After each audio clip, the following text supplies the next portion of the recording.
Good morning बच्चों। आज आपकी एक नई एक्सरसाइज शुरू कर रहे हैं। एक्सरसाइज 9.3।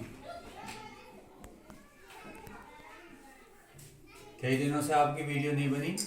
उसके रीज़न ये है कि यहाँ पर लाइट नहीं थी 4-5 दिन से छोटी कॉलोनी में। गुणोत्तर श्रेणी किसे कहते हैं, सबसे पहले आपको ये समझना होगा। आपने अभी समांतर श्रेणी पढ़ी थी जिसमें पदों का अंतर समान था, परंतु गुणोत्तर श्रेणी जो है, ये आप श्रेणी देख रहे हो। पहला पद इसमें क्या है 2, दूसरा पद 4। यहाँ पर A1 इक्वल टू क्या है 2, A2 equal to 4, A3 equal to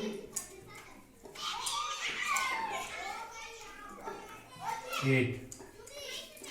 तो वहां पर तो पदों के बीच अंतर समान होता था, परंतु यहाँ यदि हम दूसरे पद को पहले पद से डिवाइड करें, A2 अपॉन A1 4 अपॉन 2, हमको क्या मिलता है 2 2 जो 4 2 आया। अब हम तीसरे पद को दूसरे पद से डिवाइड करें तो हमको फिर 2 प्राप्त होता है। तो इसमें हम जो है, जो अगला पद है उसको पूर्ण पद से जब डिवाइड करते हैं तो हमको एक अचर प्राप्त होता है, और जिसको कहते हैं अनुपात। एक अचर अनुपात प्राप्त हो रहा है। वहां पर जैसे कि अंतर होता था, तो यहाँ पर अनुपात है, और इस अनुपात क्योंकि अग्रिम पदों में से पूर्व पद को भाग देने पर समान अनुपात है, तो इसे बच्चों कहते हैं सार्वनुपात। तो ये सार्वनुपात यदि हम अगले पद में गुणा करते जाएं तो हमको श्रेणी प्राप्त होती जाती है। जैसे कि पहला पद 2 था, अब इस 2 में जो है 2 की गुणा करें तो हमको 4 प्राप्त हो जाता है। इसी प्रकार से अब इसमें फिर 2 की गुणा करें 4 में, तो हमको 4 इंटू 2 तो नेक्स्ट प्राप्त हो जाता है। अब इसमें फिर जो अनुपात की गुणा करें तो हमको अगला पद प्राप्त हो जाता है। इस तरह से ये हमको श्रेणी प्राप्त हो रही है।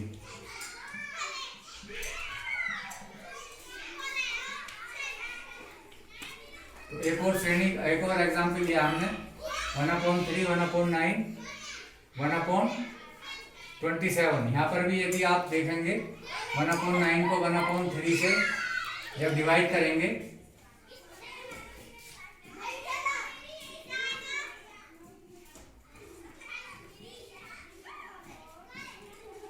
तो 1/3 आएगा। ऐसे ही जब इसको डिवाइड करेंगे तो 1/3 आएगा। तो यहाँ पर भी सारानुपात क्या है 1/3। तो ऐसी श्रेणी जिसमें पदों के बीच अनुपात समान हो, एक अग्रिम पद को पूर्व पद से भाग देने पर अनुपात समान हो, ऐसी श्रेणी क्या कहलाती है, गुणोत्तर श्रेणी कहलाती है। और इसे जो है शॉर्ट में जीपी भी लिखते हैं।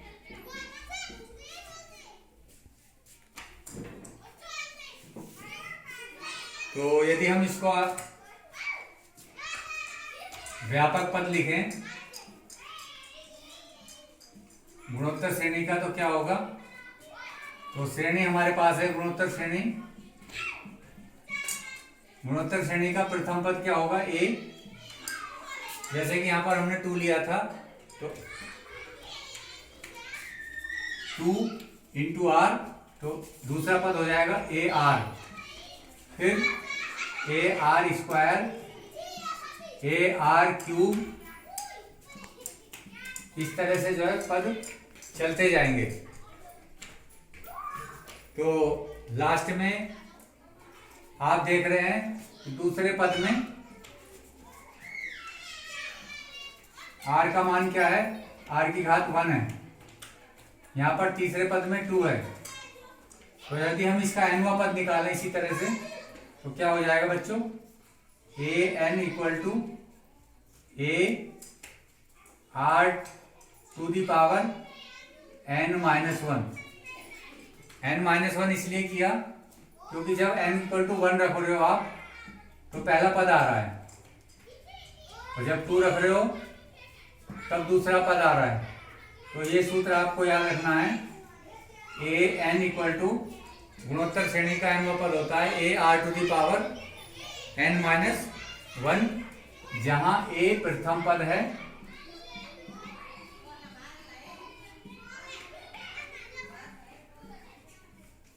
r जो है सार्वनुपात है,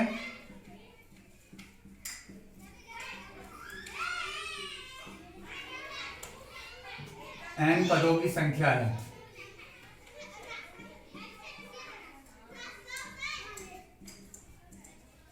वहां पर आप nवां पद पढ़ते थे a plus n minus 1 into D. अब n पदों का योगफल ज्ञात करेंगे बच्चों।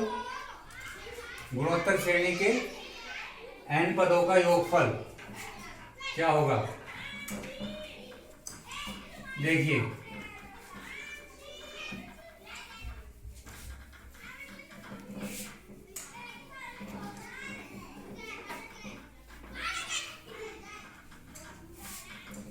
गुणोत्तर श्रेणी के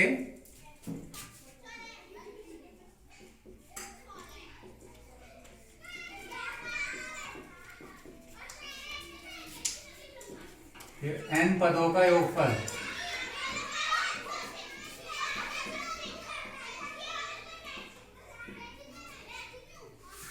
यानी कि एस एन हमको ज्ञात करना है। तो गुणोत्तर श्रेणी जो ये पद हैं इनको जोड़ दीजिए। तो पहला पद a plus a r plus a are square plus a r cube dot dot dot, और लास्ट में हो गया ए आर की पावर n माइनस 1, और ये हम किससे डिनोट करेंगे, एस एन से। तो एस एन इक्वल टू हो गया, ठीक है। तो यदि पदों के बीच सार्वनुपात क्या है, r इक्वल टू 1 है, r इक्वल टू 1 रख दीजिए सब जगह।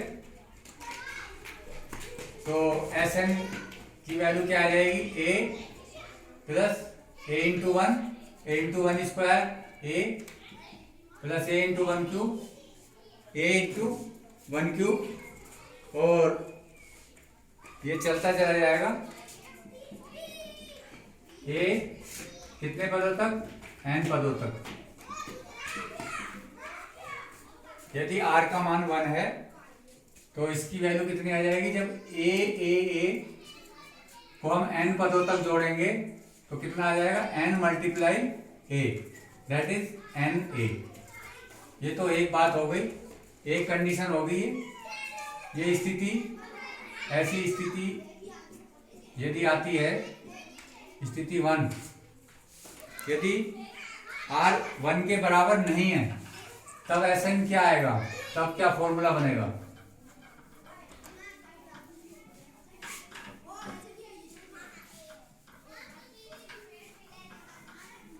इसको इक्वेशन नंबर 1 डाल देते हैं।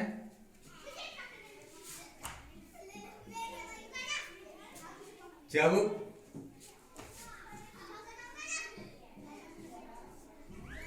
r is not equal to 1, r की वैल्यू 1 नहीं है, तो क्या करते हैं, समीकरण 1 को r से गुणा करने पर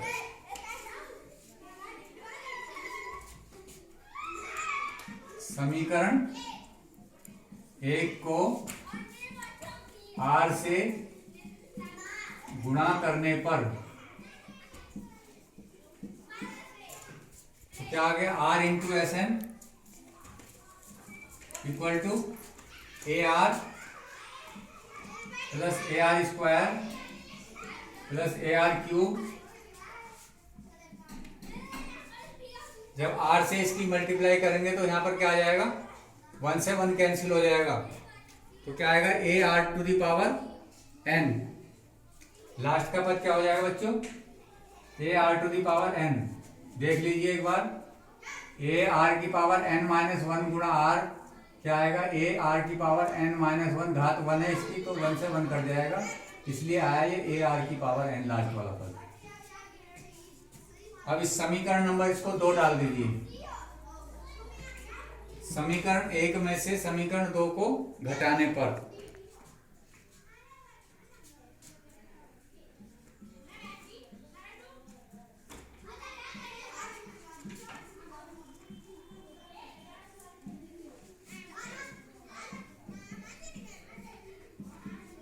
तो s n minus r into s n तो बराबर क्या आ जाएगा, एस एन कॉमन ले लीजिए आप, तो 1 माइनस आर आ जाएगा। अब देखिए जब हम घटाएंगे तो यहां पर क्या बचेगा, ए, खाली ए बचेगा, क्यों, ए आर से ए आर कैंसिल हो गया, इससे ये कैंसिल हो गया, ये सारी टर्म्स कैंसिल होती चली आएंगी और लास्ट में हमारे पास क्या बचेगा, केवल ए बचेगा बच्चों, और माइनस एक ये वाली टर्म्स बचेगी, ए आर की पावर n।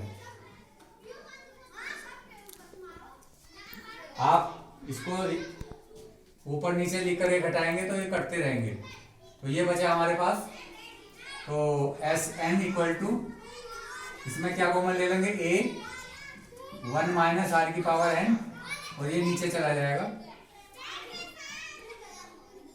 हम ऐसा भी कर सकते थे कि 2 में से भी एक को घटा सकते हैं, तो तब सूत्र क्या बनेगा बच्चों, या एस एन बराबर ए आर की power n minus 1 equal upon r minus 1। ये तो हमको तब प्रयोग करना है जब r की वैल्यू जो है नॉट इक्वल टू 1 तो है, पर यहाँ पर r इज लेस देन 1, और ये कब प्रयोग करना है आपने, when r is greater than 1। तो इसे हम लिख देंगे जहां r इज ग्रेटर देन 1, जहां r इज लेस देन 1। तो आप देख लेना जहां पर सार्वनुपात r का मान 1 से कम है तो आप ये वाला सूत्र लगाएंगे, और जहां पर r का मान 1 से ज्यादा होगा वो श्रेणी देख करके आपको पता लग जाएगा, फिर वहां पर ये सूत्र लगाएंगे। ये हमने सूत्र का निगमन कर दिया है, पर आपको सूत्र याद करने हैं केवल। तो आगे चलते हैं बच्चों, गुणोत्तर श्रेणी की एक्सरसाइज भी शुरू हो रही है आपकी। तो एक चीज और है इसमें, गुणोत्तर माध्य किसे कहते हैं, इसमें जो है उसको और बता देते हैं। गुणोत्तर माध्य से आप क्या समझते हो, वहां पर समांतर माध्य था, तो समांतर माध्य आपने इजीली निकाल लिया था, 2 नंबर थे ए और बी, उनको जोड़ करके आधा कर दिया था, परंतु यहाँ पर ऐसा नहीं होगा। यहाँ पर जो है दूसरा फॉर्मूला है ज्योमेट्रिक मीन, गुणोत्तर माध्य।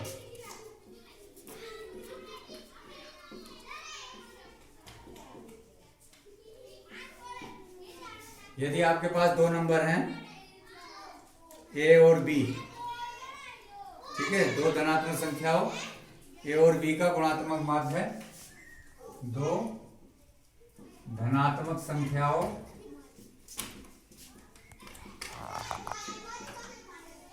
ए और बी का गुणोत्तर माध्य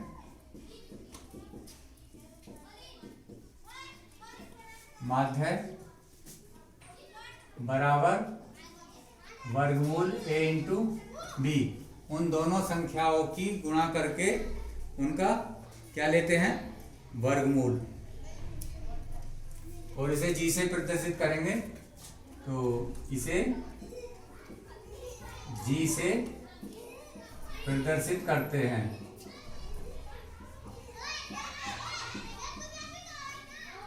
इसे जी से प्रदर्शित करते हैं।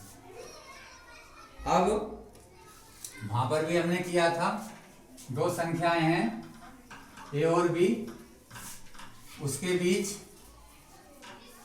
हम क्या रखेंगे, n संख्याएं।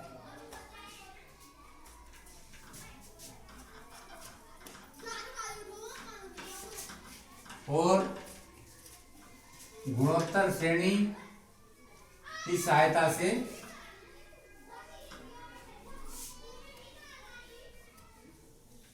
वहां पर A1 A2 A3 का मान निकालते थे, तो यहां पर जो है दो धनात्मक संख्याओं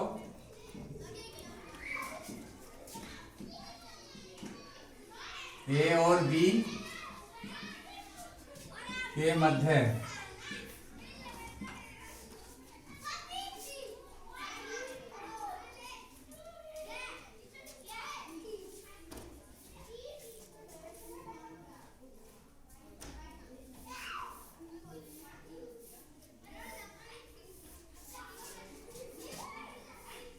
n संख्याएं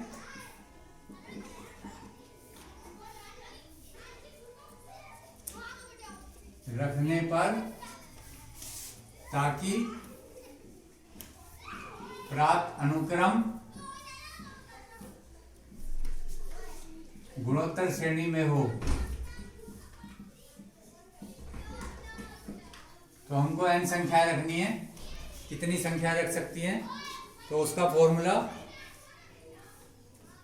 गुणोत्तर श्रेणी के आधार पर बनाओगे आप। ए और बी के बीच में आपने संख्या रख ली, n संख्याएं G1 है, G2, G3 dash dash dash Gn। तो यहां पर भी कितने पद हो गए बच्चों, पदों की संख्या कितनी हो गई, n संख्याएं हैं और 1 और 1 2 ये हैं, n प्लस 2 पद हो गए टोटल। और लास्ट का पद क्या है हमारे पास, b। तो अभी अपने आपको फॉर्मूला बताया था n, तो b बराबर a r की पावर n माइनस 1। अब n के स्थान पर ये रखा जाएगा n प्लस 2 माइनस 1, तो b इक्वल टू आ गया a r की पावर n प्लस 1। ये b की वैल्यू आ गई, तो b की वैल्यू आ गई, तो यहां से आप r निकाल लीजिए। Therefore r equal to r की power n plus 1 equal to b upon a। r equal to आ गया b अपॉन a की पावर 1 अपॉन n प्लस 1। जब आप r का मान निकाल लेते हैं तो आप संख्याएं निकाल लोगे। कैसे, G1 पहली संख्या क्या आ जाएगी, ये a है तो दूसरी ar होगी, r की वैल्यू रख दीजिए,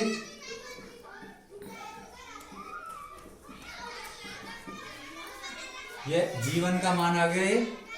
इसी प्रकार आप G2 निकाल लोगे, G2 कितना आ जाएगा, A are square A into B upon A का स्क्वायर का मतलब 2 अपॉन n प्लस 1। इसी प्रकार से G3 निकाल लोगे, G4, और लास्ट में क्या निकालोगे आप, Gn। ए आर की पावर n, ए इंटू बी अपॉन ए की power n upon n plus 1। तो ये गुणोत्तर माध्य की सहायता से आपने जो है ए और बी दो संख्याओं के बीच क्या निकाला, समांतर, वो गुणोत्तर माध्य की सहायता से आपने n संख्याएं निकालनी। तो इसका यूज है आपको एक्सरसाइज में।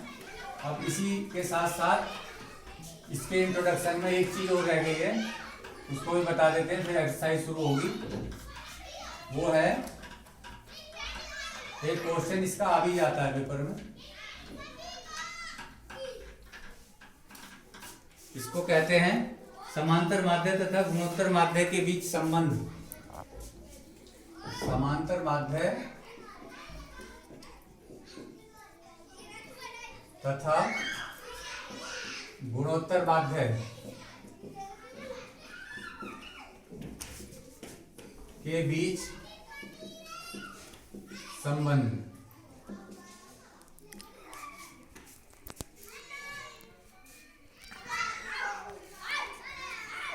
तो दो धनात्मक संख्याएं a और b है। a और b के बीच,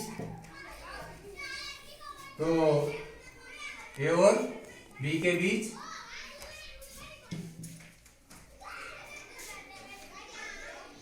एक समांतर माध्य a है और गुणोत्तर माध्य g है। a और b के बीच समांतर माध्य और गुणोत्तर माध्य है। तब आप जानते हैं a इक्वल टू क्या आ जाएगा, a प्लस बी अपॉन 2 और g इक्वल टू क्या आ जाएगा, अभी पढ़ा था आपने, रूट ए बी।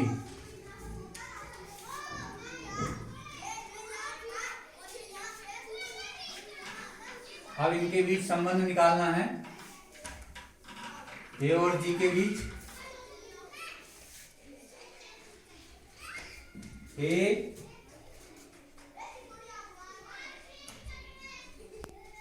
यदि हम a माइनस जी निकालें तो कितना आएगा,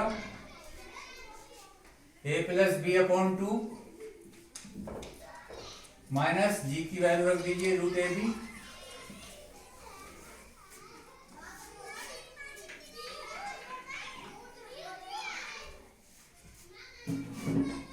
तो ये आ गया a plus b to LCM.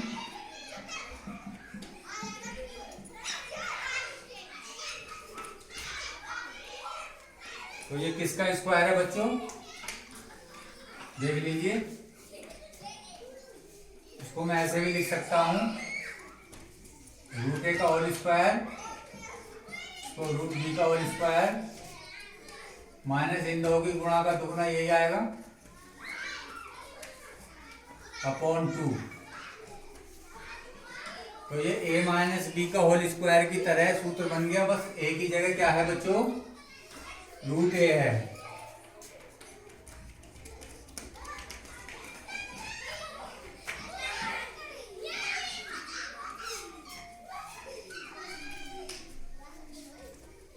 ए और बी बच्चों क्या है, दो धनात्मक वास्तविक संख्याएं हैं।